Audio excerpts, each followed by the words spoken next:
Olá pessoal, beleza? Começando aí mais uma semana, mais um vídeo. E que Deus abençoe a semana de vocês todos. Uma friaca danada. Nós estamos aí para lutar, para guerrear, né? E nesse vídeo a gente, começando a semana, vamos trabalhar aqui falando, né, do CrossFox, a pintura. A gente vai falar um pouco desse processo do serviço aqui. A gente vai falar um pouco de material. Vocês viram o palio lá que eu pintei? Aquele palio eu pintei ele com verniz muito fraco, hein? Fraco, médio e alto. Bem fraco, viu? Um preço por R$40 eu tive. Acabei usando ele e vocês viram o brilho que deu, né? Foi o quê? O resultado que apresentou, secagem. Embora, galera, deixei 2 dias secando e fiz também o polimento. Quando foi no outro dia, eu cheguei, ele deu aquela queda, umas marcas de lixa. Então a gente vai estar falando um pouco de material, vou falar um pouco do Primer PU KP350. Ele é um primer de entrada, tá? Esses materiais de entrada, pessoal, que é mais barato, dá para fazer um trabalho com eles, porém às vezes ele exige mais tempo de secagem, ele exige muito mais do que quando você pega um topo de linha. Bom, então na continuação aqui, pessoal, dando continuidade no trabalho, aqui está usado um primer KP350, a gente já vai falar sobre isso. Então eu vou passar uma fita aqui, ó, para pegar e não perder, né, o vinco, né, que é o desenho que tem aqui. E às vezes o primer, pessoal, por ele encorpar um pouquinho, dependendo da forma e a maneira que você lixar, você pode perder essa referência aqui. Então você precisa sempre paciência na pintura, tá? Para que você não desanda essas partes. Uma das partes são principais, né? Então quando você recupera uma peça, você tem que trabalhar em cima dela. Ela não vai ficar original. Mas você vai buscar o máximo, né? Para que você aproxime sempre do original, tá? Depois eu vou virar esse carro ao contrário, por estar frio, a gente vai falar sobre também isso, né? Galera, então aqui, ó, foi lixado, né, com 320, um sistema de lixamento a seco. O lixamento a seco ele é importante na oficina para não fazer tanta molhaceira, né, fazer muita desordem. Faz só o pó, você vem, vai. Qual a lixa que você vai usar para fazer o lixamento, né, do PU? É nessa hora que entra o primer.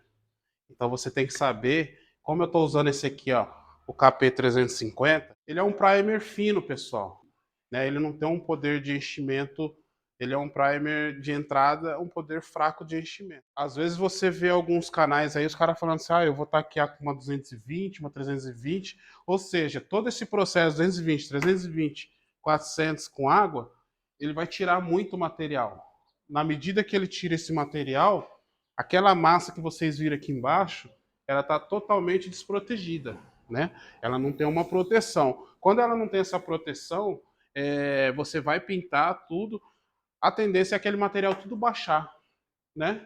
Por causa da massa. A massa ela vai puxar esse material. Embora dê fosfatizante aqui, ele dá uma isolada também, tá bom? Então agora eu vou passar o pretinho.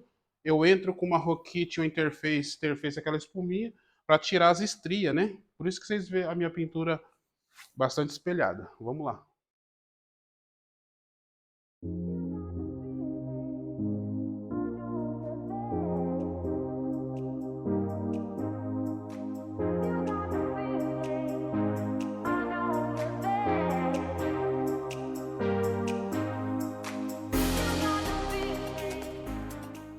Você consegue visualizar, né, pessoal? Ó, o vinco, tá vendo?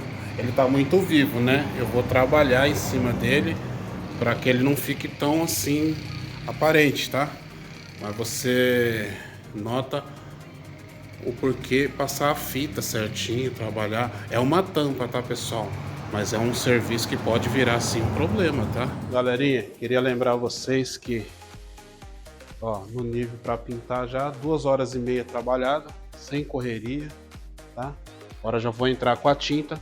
Então vocês viram o processo aqui do primer, né? E uma coisa vocês devem saber, toda empresa, toda fábrica de tinta, seja ela qualquer marca que for, Sherwin-Williams, Lazuril, Wanda, Brasília, Tintas Anjo, outras marcas que se tiver fora, Farben, todas elas têm o material baixo, média e alta qualidade, tá? Em alta qualidade. Então, por que que eles têm isso? É atendimento para o público, né, pessoal? Ou seja, né, vamos lá, classe C, B e A, né?